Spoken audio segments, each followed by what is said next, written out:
This is the Bruchim podcast, the only podcast in the world dedicated to Jews who think differently about circumcision.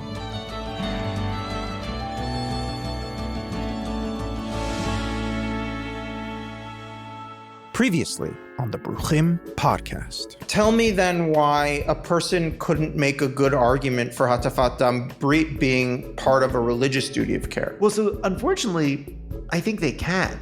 Right? Yeah, I also agree again. That's the question. So then combating that sort of argument or disagreeing with that sort of argument would then really have to engage with why that sort of religious duty of care is not as important as some kind of other duty of care or not valid or something like that. And this is a big problem, I think. Welcome back to the Bruchim podcast. I'm your host, Eli Sargon, and joining me today from New Haven, Connecticut is Bruchim's Director of Education, Max Duboff. Max, how's it going today? Going well. Yeah, really happy to be here as always, and especially honored to be chatting with our guest today. And joining us today from Cambridge, England, is our special guest, Dr. Clare Chambers. Dr. Chambers is a professor of political philosophy and a fellow at Jesus College at the University of Cambridge. She is the author of the book Intact, A Defense of the Unmodified Body.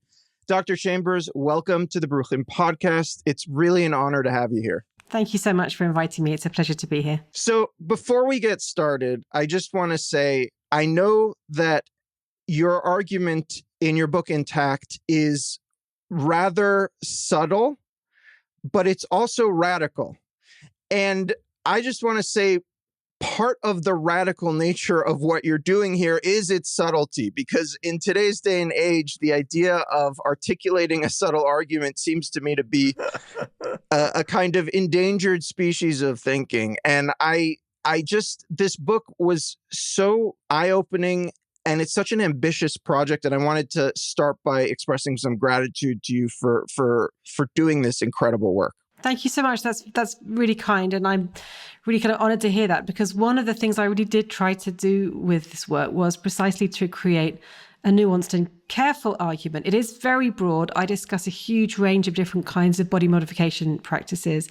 As I say in Intact, some of them I have experience of personally, some of them I don't. And so a big part of the journey of researching and thinking about this work was to really try to get a careful understanding of a variety of different perspectives on all these different modification practices. So thank you. It is a great pleasure to hear you say that you appreciated the nuance that I tried to achieve. Yeah, no, and definitely I think that there's something really valuable about being able to look at this sort of issue of body modification from such a broad perspective. And even though we'll focus on circumcision today, I want to commend to our listeners to read the whole book and really see this breadth of discussion. Why don't we start at the beginning? You introduce in your book the principle of the unmodified body, and you talk about it as a political principle. So if you could explain to us what is the principle of the unmodified body, and maybe talk a little bit about what are some of its limits? Yeah, so the word unmodified body is a deliberately kind of unfamiliar phrase that I use in the book. And you're right to say it's a political principle. It's not supposed to be a literal thing, right? We couldn't possibly have literally unmodified bodies in the sense that, we couldn't possibly never do anything that changes our bodies. Everything we eat, the exercise we do or don't do, whether we spend time, talking or reading or running, all of these things change our bodies and affect our bodies. So it's not a literal idea in that respect. It is a political principle. And the political principle of the unmodified body is very, very simple. It is the idea of a body that is allowed to be good enough just as it is. That's a very simple principle. Notice that I don't say the body that is perfect, that is that we love just as it is, the body that is allowed to be the ideal body, just a body that is allowed to be good enough. It's very simple, but it is very radical, I think, and I argue in Intact. And the reason it's a radical principle is because we are surrounded in every domain around pretty much every part of our bodies and our embodied life with the message that our bodies are not good enough as they are, right? They should be slimmer or more muscly. They should be less aging, less wrinkled. Our hair should be a different color or a different texture or a different style. We should be less visibly disabled or affected by impairment, we should be differently gendered. Either we should conform more strongly to the gender that we have or to a different gender, or we should be less gendered. In every sort of atmosphere and every aspect of our lives, we are constantly given this message that our bodies should change and we should put work into them changing and they should be better. So allowing our bodies just to be good enough as they are is difficult, it's radical.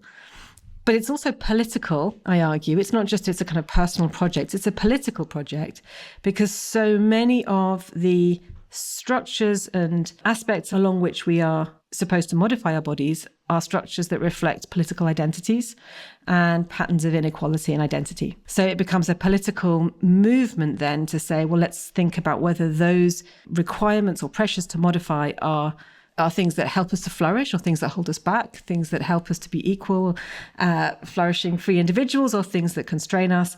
And when they constrain us, let's try to counter that critically. Yeah, and I was particularly interested by and kept thinking a lot about the ways that the principle of the unmodified body, as you articulate it in this book, is really about being able to resist the social pressures to modify.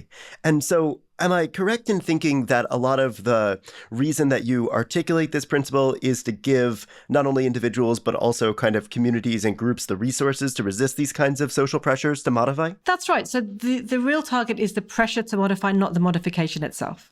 So throughout the book, I talk about the ways in which particular practices of modification could, for some people at some times, genuinely contribute to flourishing. I have a whole chapter where I talk about modification practices that people pursue as perhaps a form of creativity. So I talk about tattoos and piercing in this context. I talk about how sometimes people modify their bodies as a way of reclaiming them. So I talk in this context about women who have a mastectomy because of breast cancer and then might seek something like a post-mastectomy tattoo to reclaim their chest from that surgery. So modification can be a form of great creativity. It can simply be fun, right? Engaging in modifying our hair or our appearance and so on can be just a form of fun and identity and so on. So I talk a lot in the book about how modification in itself need not be problematic. The question is, why do we do it? What do we hope to achieve from it? And what are the consequences of not doing it? And that's where the pressure comes in. And so often within a community, which might be a religious community, or it might be a broader cultural community or a subcultural community, various kinds of communities, we can get ourselves locked into practices of modification, which are necessary for us to do in order to be accepted, either by others or to feel acceptable to ourselves. And when we're in that situation, then we don't have a situation of choice. We have a situation of constraint. And that's where the critique comes in. It occurs to me that you can also find yourself in a situation where a body modification is itself a form of protest against a social constraint or something like that. So, there's certain taboos in the Jewish tradition against tattooing, for example. So a Jewish person getting a tattoo would be an example of this. Or I could think also in the Sikh tradition, Sikhism is very, very against body modifications up to and including removal of hair. So right. A Sikh woman shaving her legs, for example, might be a kind of act of resistance against the social pressures. I'm wondering if it's even possible to untangle some of the kind of just pure aesthetic preferences that you were referencing from the social pressures that play on them. That's a great comment. And when you're speaking, two thoughts came to my mind. So one is that example of tattoos in a kind of non-religious setting, right? So tattoos were originally countercultural, right? The only people that had tattoos were, I think the phrase I use in the book is goths, punks, and sailors, like have tattoos and piercing. And it's a countercultural resistance. In contemporary Britain and the US, tattooing is pretty mainstream, so is piercing. It doesn't quite have that same countercultural flavor anymore, so it changes over time. The other example that came to mind as you were speaking there was one I talk about in the book, which is makeup, right? And whether makeup for women is cultural or countercultural. And, in many settings, the thought is that in order to fit in or to look beautiful or attractive or even acceptable and professional, women should wear makeup. Think about women working in, very sort of professional places like I don't know, in law or in places where they're very much on display, like if they're an airline steward or on a makeup counter or whatever, right? But in the context of academic philosophy, which is the one I live in, work in, most women don't wear makeup. And in fact, there's a sort of implication, unspoken implication, that wearing makeup in that setting might reveal you to be unserious, right? Not really sufficiently focused on work. And this is something that a wonderful feminist philosopher, Heather Widdows, points out in her book, Perfect Me. She says, look, wearing makeup as a woman in philosophy actually sets you out to be sort of denigrated, whereas wearing makeup or not wearing makeup in another context would have the same impact. So we can't kind of straightforwardly read from a practice, is this good for a person, bad for a person? Is this a practice of resistance or a practice of conformity? No, we have to look at the context and we have to understand it in that place. Yeah, well, maybe that's a good transition for jumping into some of these aspects of different ways of thinking of surgery, body modifications in particular, that you discuss. So you discuss these categories of cultural, cosmetic, and clinical or medical surgeries that exist in British law, and I think that exist in the sort of understanding of different practices for a lot of folks in the US as well. And you really problematize the distinctions between cultural, cosmetic, and medical surgeries. Can you talk a little about that? And then maybe we can discuss how circumcision relates to this kind of distinction as well. Absolutely. So there's this very strange and very important distinction between cultural surgery, not permitted, cosmetic surgery is permitted, and clinical surgery, which is permitted.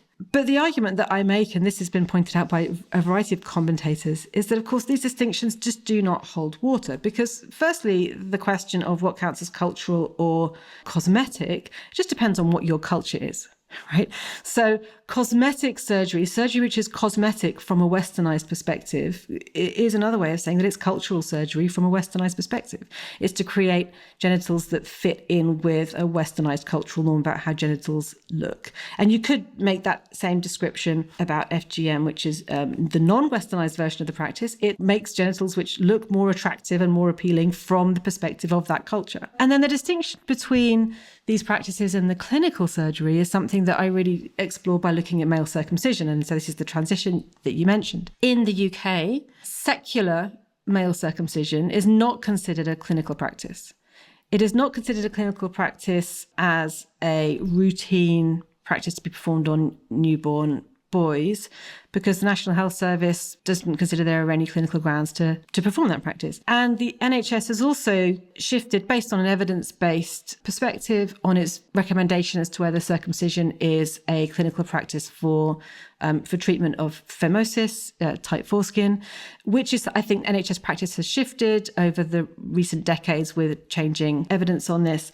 And it now describes that as a practice which is rarely clinically indicated, and that other less invasive treatments are usually preferred. So in the UK context, male circumcision is very rarely a clinical practice. Only in some very restricted circumstances where there is a particular clinical need that cannot be met another way. In the US, the discourse is very different. You will know this, your listeners will know this. The American Academy of Pediatrics say that on balance, they recommend circumcision as being on balance better than not circumcising, but they say that the evidence isn't quite strong enough to say that really all baby boys should be circumcised, but on balance, they think the benefits outweigh the risk. So what's going on? Does the American Academy of Pediatrics have access to information that the National Health Service doesn't have, or vice versa, right? Or is it that whether these activities are considered clinically indicated is premised on their cultural acceptability? And that's the argument that I make. If you think a practice exists in your culture, then you're motivated to consider whether on balance there are health benefits and health risks, and to find in that way, as the American Academy of Pediatrics does. If the practice doesn't exist routinely in your culture, as it doesn't in the UK, again, we're talking about mainstream, routine, secular circumcision here, then the NHS does not engage in discussion as to whether it's clinically indicated any more than it would consider whether it's a clinically good idea to have a tattoo, or clinically good idea to have any other kind of activity. It's not a clinical practice, and we don't need to investigate the clinical findings for it. And insofar as the evidence is considered, then it is routinely not a good practice in response to particularly existing clinical conditions. So that was a very long answer, but that's the way I sketch out these differences. No, that's fantastic. Thank you for that summary. In your book, you talk about 3 different values that motivate body modifications. You talk about identity, appearance, and health. And these are all things that we're familiar with from a conversation around male circumcision. One of the things that's super interesting to me is when I first read that, I said identity, oh, that's like religious identity. But then I was like, no, actually, there's a weird way in which in circumcising cultures like the United States, it's not just religious identity. That like being a circumcised male is like part of American identity in a kind of strange way. But I guess I'm wondering if we could drill down a little bit into some of the ethical conversation around male circumcision and how do we weigh these different values that motivate it, especially as it relates to circumcising infants or circumcising minors. Like, what weight do we give to a cultural or a religious rationale versus an aesthetic rationale versus a parental preference? Like, how do we weigh these things? This, I think, is the really important and difficult question.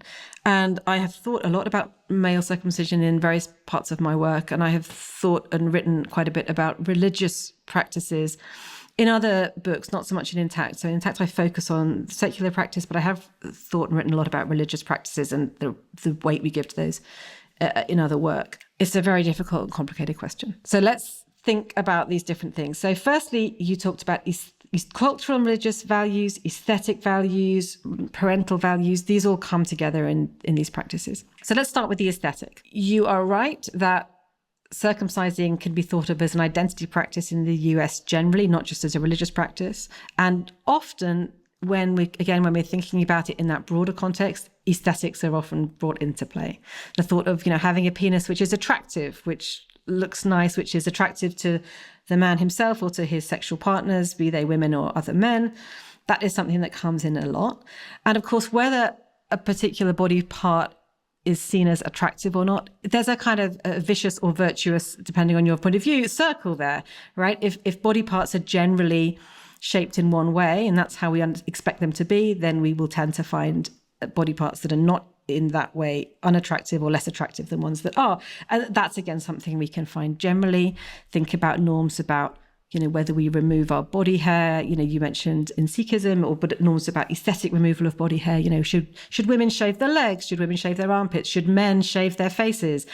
Are beards in? Is being clean shaven in? Right? These aesthetic judgments are things that depend on what other people are doing to a large extent. So then we have this issue of what we do to our bodies and to the bodies of our children, if we're their parents and responsible for that, both responds to and shapes that aesthetic environment for others. And when I started working on this question of body modification, one thing that I was really sort of surprised to realize was quite how much cosmetic surgery we allow parents to do on their children. Sounds like, cosmetic surgery on children. No, we don't allow that. In fact, we allow lots of forms of cosmetic surgery on children, ranging from removal of extra fingers and toes, pinning back ears which are protruding, removal of birthmarks. So we allow parents to license all kinds of cosmetic procedures on children, which are not clinically necessary, which could be left until children are of an age to choose them for themselves. But generally speaking, we do allow parents to authorize a lot of this. And I think we probably allow parents to authorize too much of this. It's highly understandable, though, why parents want to perform these forms of surgery on their children, because parents want the best for their children. They want their children to fit in, to be accepted, not to be bullied. And one of the major forms of bullying of children is based on children's appearance. But that's not to say that surgery is an evidence-based treatment or solution for appearance-based bullying, because children tend to be bullied for their appearance no matter what their appearance is. It's not that children with this sort of appearance are bullied and children without are not. It's that when children engage in teasing and bullying, appearance of any kind tends to be their focus. Okay, so that's the aesthetic. Parents want their children to look good. They want their children to fit in. They want the best for their children. So they might want to authorize cosmetic procedures on children for fear of them not fitting in. That's understandable, but it makes the problem worse on balance. What about cultural and religious values? Well, these are similarly very weighty for parents. Religious values by their nature are not within people's sense of sort of control and choice, right? You don't choose what your religion says. If you choose what your religion says, it's not your religion, it's you. You have a choice as to whether to follow what your religion says, and you have a choice about which part of your religion and which aspect of religious teachings sort of speaks to you or you wish to maintain, but you don't have a choice about what the teachings are of the religion that you follow. And very often we don't have a choice about the religion we are in too. Most of us are brought up within a religion from childhood rather than converting in adulthood. So religious identity is something that is normally unchosen. Religions usually want their teachings to be transmitted to children in an unchosen way, right? Mostly religions want to bring children up within their religion. So we have with religions then this situation where both the teachings of the religion and the membership of the religion are usually unchosen, and that's kind of how it's meant to be. So then you have an interplay of a lack of chosen identity about the religion and the fact that if parents are making choices about religious observance for their children, then there's another layer of unchosenness going on here. So all of this leads me to say that the fact that some practice is part of a religion or culture does give an explanation as to why individuals might find it particularly difficult to resist. It does give an indication as to why we have to be really sort of careful and mindful when thinking about how we engage with religious practices, but doesn't give an ethical reason to consider those religious practices sort of sacrosanct or immune from critique. In fact, in a way, quite the opposite, because it gives us reason to realize that people conform to and uphold and maintain religious practices to a very large extent for reasons outside their control. So in various places in your work, you've shown some willingness to allow state intervention into various kinds of religious and cultural practices. And I think this brings together some of what we were discussing about different ways of categorizing practices and ways of thinking about people's reasons for doing various things. But there might be kinds of limits that we hit, either in what we might call a liberal society or just in general in terms of our ethical obligations to protecting minors. Could you say maybe a little bit about how to think about state intervention into various kinds of practices? Yeah, absolutely. So there are all kinds of questions when we think about state intervention. And when I'm talking about this in my work, I'm thinking about it from a philosophical point of view, and very mindful that in any given time or place, any particular form of state intervention might be worse rather than better. And so thinking about a philosophical justification is different from thinking about a kind of all things considered justification at any particular time and place. I'll give you an example of what I mean by that. One of my books is called Against Marriage, and it is a critique of the state recognition of marriage on equality grounds. But I say very clearly that there could be a time and a place where the state refusing to recognize marriage might make things worse rather than better because of that particular cultural context. And the example I give is, those states in the US who would rather not recognize marriage at all or threaten not to recognize marriage at all rather than have to recognize same-sex marriage. I said that's clearly a moment where a withdrawal of the state recognition of marriage is a kind of move for inequality rather than equality. And so that might not be something we would license in that context. And I think that really matters, and it really matters in the case of male circumcision. Very clearly, because there are very clearly times and places where acting in law against any particular religion, particularly we might think against Judaism in the current moment, right, in the context of historical and ongoing anti-Semitism, right, it may well be that in a particular moment, time, place, it simply isn't best, all things considered, to act in a state-sanctified interventionist way against some particular religion. So I just want to have that very clearly on the table, that when we're talking about what is justified for a state to do, I'm thinking about a kind of ideal position of intervention, and we have to take into account a particular political historical moment that might apply against that. Okay, why might the state be justified in intervening in a religion? Well, it would be justified in intervening in a religion if it was justified in intervening in general. If the principle on which it intervenes is a principle that is generally accepted as being an appropriate one for the state. So an easy example here, in general, we have in the UK and in the US and in many countries, we have laws against sex discrimination in employment, right? It's not permissible to employ somebody or to refuse to employ somebody because they're a woman or because they're a man. That's a general principle we have accepted. And so certain religions come up against that. Obvious example here, the Catholic Church wants to employ only men to be priests, right? My argument is, if we have a general accepted principle against that, on what grounds would the state give an exemption to a religion and say, no, you are allowed to make this discriminatory practice, whereas others are not? And I think in most cases, there will not be adequate grounds for allowing an exemption to a religion on that grounds.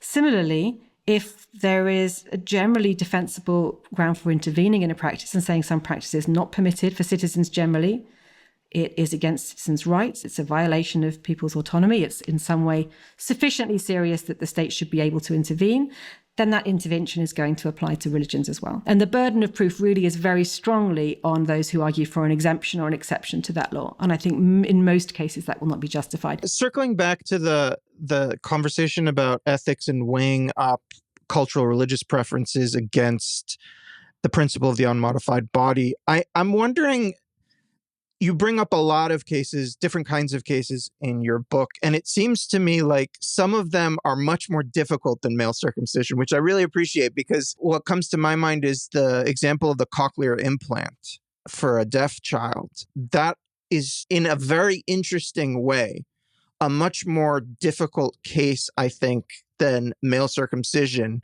And what's interesting is that they're both irreversible, right? Both of these cases, the cochlear implant and infant male circumcision, are irreversible body modifications. But it seems to me that the cochlear implant is much more difficult in a way that's illuminating as to why one might argue that infant male circumcision is clearly unethical. Yes, so I have a chapter where I talk about bodily integrity. And in that chapter, I frame it around a number, I think it's about 9 hard cases. And that's because, there's all kinds of easy cases that are often discussed in the bodily integrity literature. What about if somebody has had a car accident and they need life-saving surgery and you can't ask them? Sure, these are easy cases. No matter what we understand bodily integrity to be, we can justify these kinds of easy cases. The question is, can we have an understanding of bodily integrity that deals with hard cases? And if we can't deal with hard cases, the principle is not useful. Now, cochlear implants are really difficult hard cases because it's an irreversible decision, and it is irreversible either way. Because if we do the implant now, the implant can't be taken away in a way that restores residual hearing. It's done. And if we don't do the implant now, then we miss the window of opportunity for the child to have the best outcome.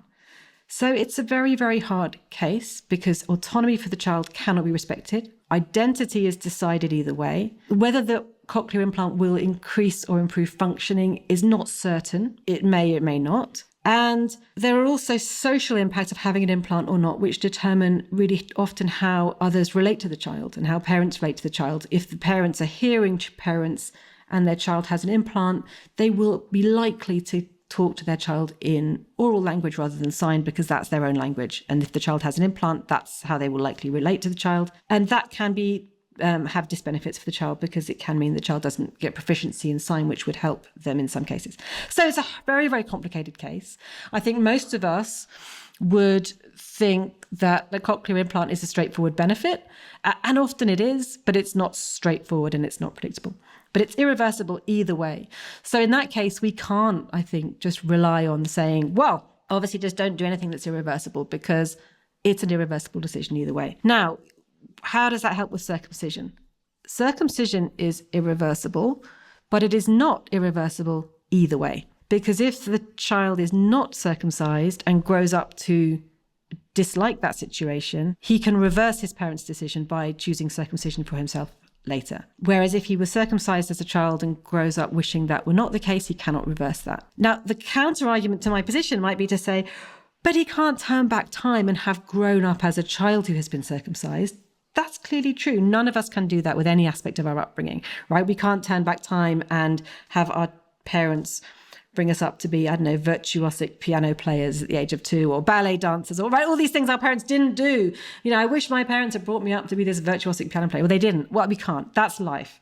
But with our bodies, there is a special sort of status of those, I think, which is that being able to make the choices about our bodies for ourselves is of deep value to us.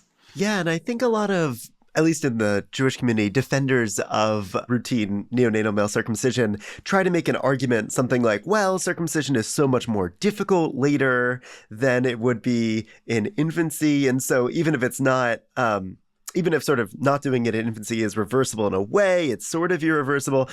I'm not swayed by those sorts of arguments, but I mean, I think that what you're saying here, sort of helps explain some of the sorts of arguments that people are making, that they want to have a sort of quasi-irreversibility of not circumcising in infancy. But then, right, someone who wants to then oppose routine infant male circumcision can appeal to the ways that actually not circumcising is reversible, etc. That's right. And I think it's clearly true, right? It's clearly true that it's easier to have been circumcised as a baby than to make that decision as an adult. I mean, that's true for almost anything. And it is, anything to do with surgery and bodies. But if it's happened in the past, it's better, right? If we've undergone the procedure already, it's much better. And so clearly, if as adults, there is a procedure we would like done to our bodies, it would have been nicer for us had it been done in the past in that respect. But that's not the same thing as saying that it is justified to take that decision away. And it's also not the same thing as saying that it actually would have been better for us not to have had the choice about it. So when as adults we sort of say, I wish my parents had done this thing to me, whichever it might be, whether it's circumcision, whether it's removing our extra fingers, whether it's pinning back our ears, any of these practices we've talked about that the parents might choose for their children, the adult may grow up being pleased that the procedure was done to them, or the adult may grow up being deeply distressed that the procedure was done to them. And what makes the difference here as to whether a procedure is justified isn't whether the adult is pleased or unhappy with the fact that it was done to them, because we cannot predict that, and it will be different for different people. Some people will be delighted that it was done, some people will be distressed that it was done. We can't rely on that question. We have to rely on the question of whether there is a possibility for the person to choose the procedure for themselves. And in my view, it is much better to make an error of not modifying when the person wished we had, than to make an error of modifying and have the person wished we hadn't, when we are talking about these procedures where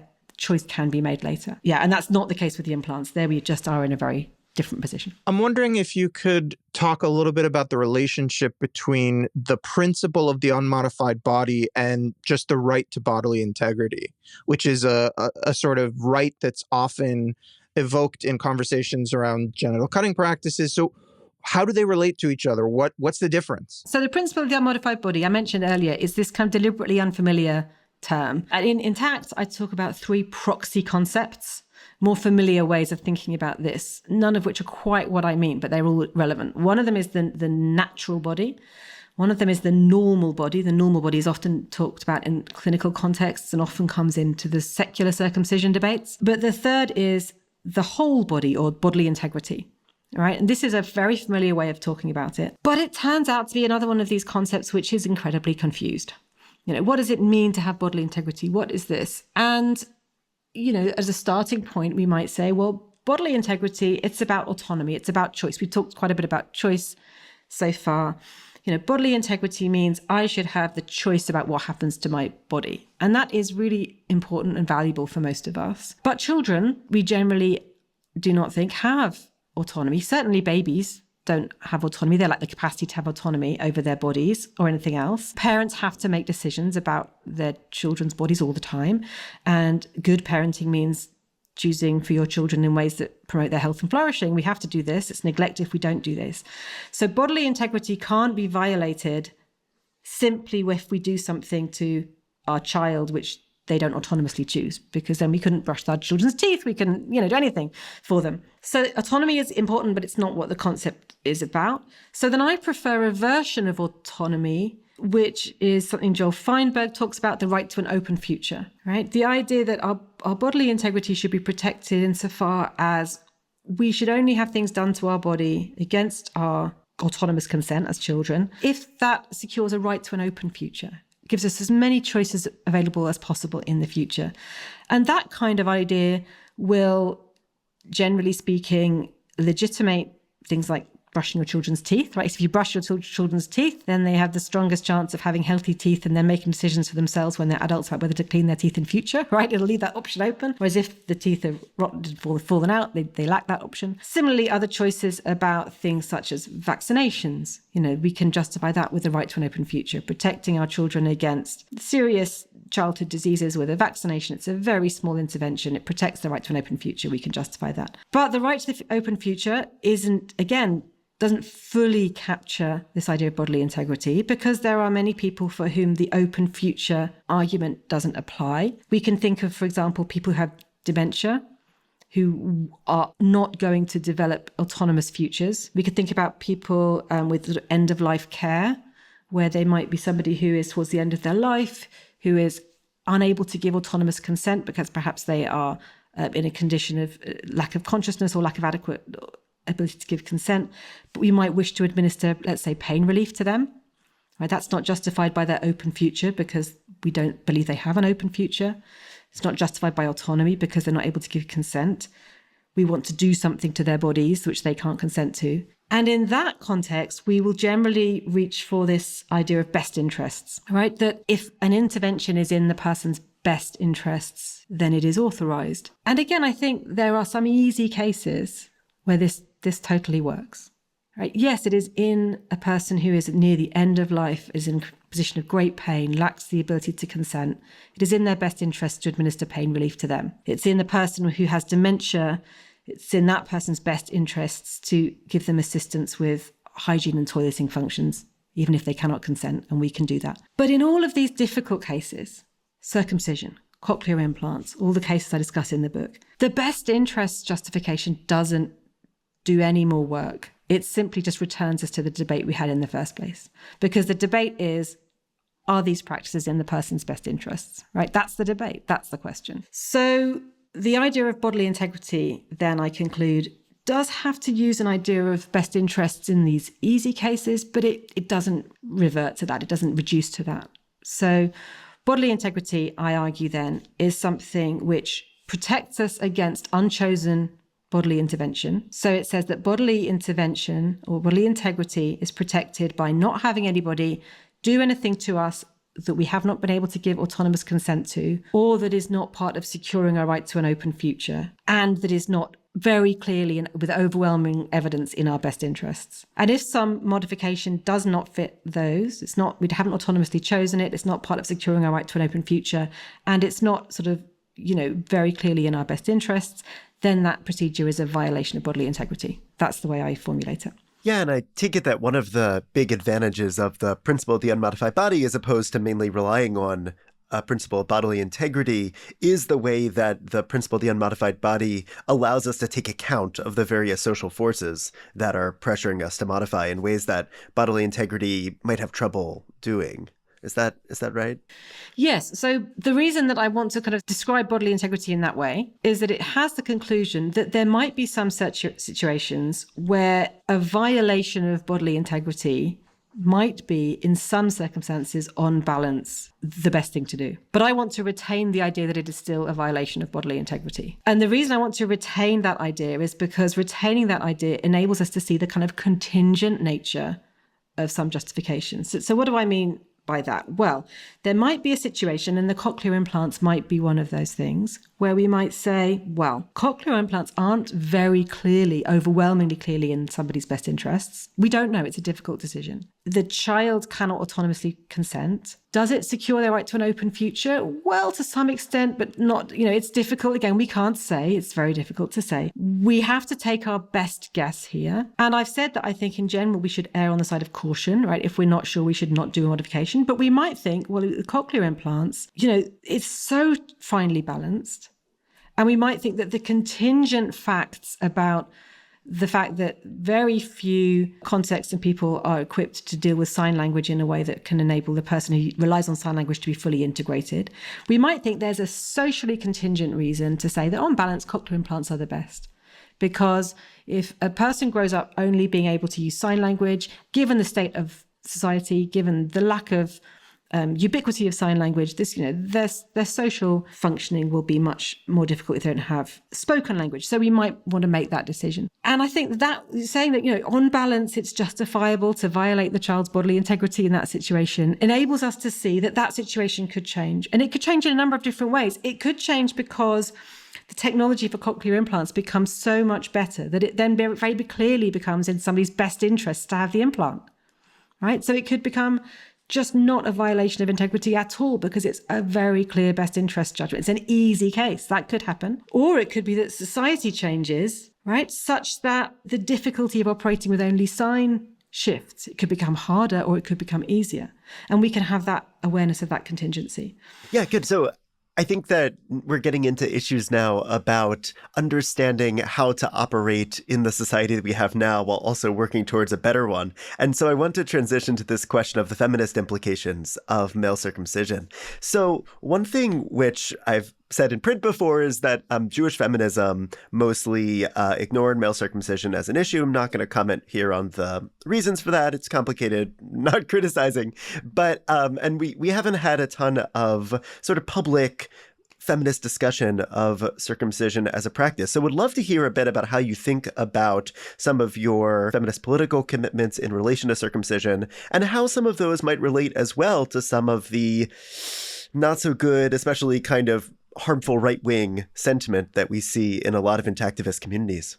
Yeah, absolutely. So I think there are various reasons why feminism or feminists have perhaps not engaged with male circumcision. So one is a belief that female genital mutilation, as this perspective would describe it, is sort of a very clear and profound moral wrong, that it is part of a general pattern of the subordination of women and girls, and that it, reflects and maintains that idea that women and girls should be not only subordinate to men, but should also be sort of subservient and sexually submissive, and that it forms part of that really broad feminist understanding of the way that sort of male supremacy and patriarchy has worked in many different cultures. And it's a kind of example of that, a paradigmatic example of that many feminists would see. And they would say, well, male circumcision doesn't have these aspects, right? It's not part of a broad process by which boys and men are kept down, subordinated, their sexuality suppressed.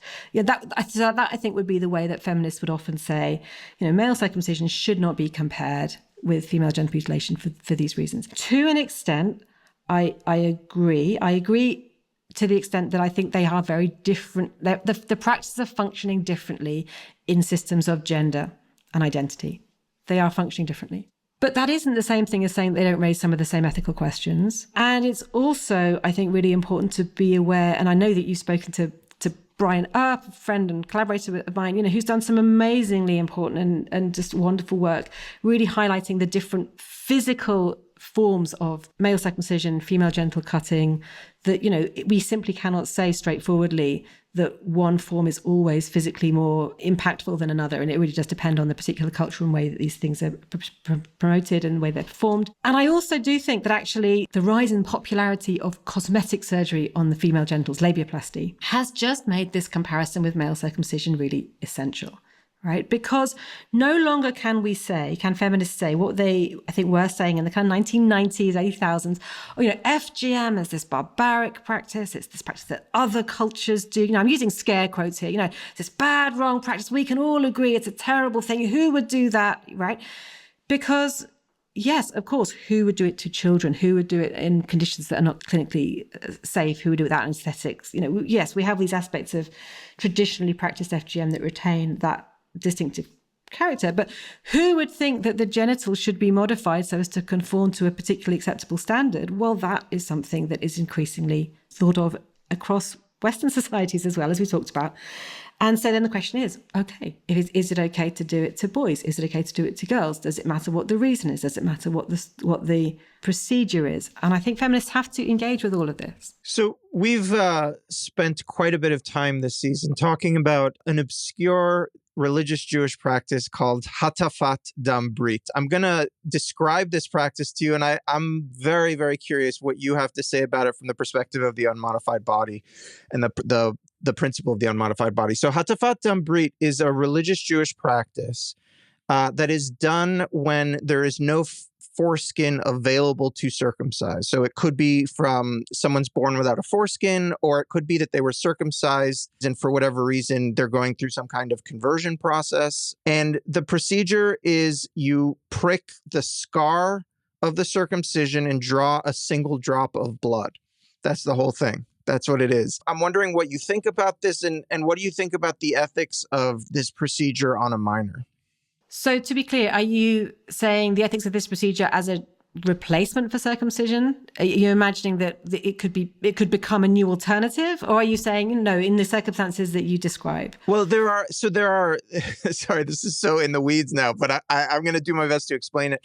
There are weird situations in which a woman has a boy, and then after she has had the boy and he has been circumcised in the hospital, she decides to convert to Judaism.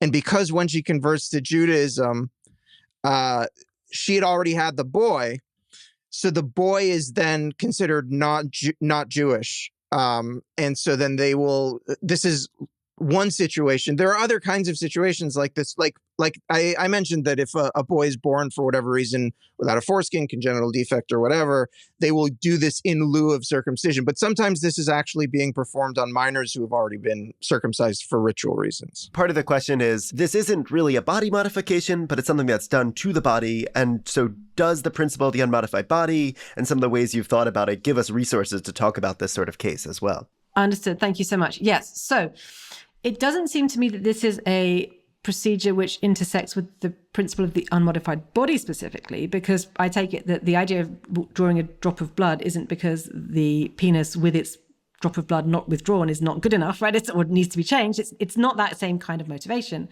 It's not about creating a changed body for some reason. I think it just straightforwardly brings in some of these questions about bodily integrity that we've talked about already. So I don't think that my response in that respect would be particularly different than a non-unmodified body response, right? I would say this. I would say it is an unnecessary and to that extent unwarranted intervention on a child's body. The level of its severity, the wrong, right? We would have to calculate that based on, firstly, how harmful is it physically? It's a drop of blood, so not particularly harmful, right? I mean, you might have a vaccination, it might be a drop of blood, so that's not a very serious wrong in itself. But we might say it's made worse by the fact that it's on an intimate area of the body, which generally speaking, we think is very, very important to be kept private and not to be touched, particularly for adults to touch children's genitals, again, unless there's a very clear medical need. So we might say that makes it significantly worse. But, the reason I asked you, is this the practice that is proposed as an alternative to circumcision, is that I could see a situation where, if the thought was, well, we could maybe try to use this as a transition period. We could try to use this practice as a way of transitioning a community away from full circumcision. Then it might be one of those practices that is, in that time and place, sort of justified as an interim measure as a way of reducing the form of intervention and modification. But I wouldn't think that this practice would be, as it were, all things considered in an ideal world, something we would justify. But that would be for pretty straightforward reasons about non-clinically necessarily body interventions on an intimate part of the body. Yeah. No, and one thing I'll be super curious to see is if more folks do try to think about using Hatvat Amrit as some kind of transition away from circumcision. Much more to say about that. But Professor Clare Chambers, thank you so much for talking with us for the Bruchim podcast. Thank you so much. Next time on the Bruchim podcast. I need to jump in here about Michelangelo's David, because this is something that has driven me bananas for a very, very long time. You have to deny the evidence of your eyes to come to the conclusion that this statue is in any way circumcised, is clearly intact. Oh, and absolutely. And then you get into these weird conversations about, well, maybe it was the earlier form of circumcision. And then these people don't know the history very well or biblical scholarship very well. And they end up being off in their judgments by about 500 years about when things happened. But no, he's clearly intact. For the record, Michelangelo's David is clearly intact. And it's obvious that Michelangelo was not a Bible scholar. He did it because he thought it was beautiful. End of story. This debate is stupid. End of story.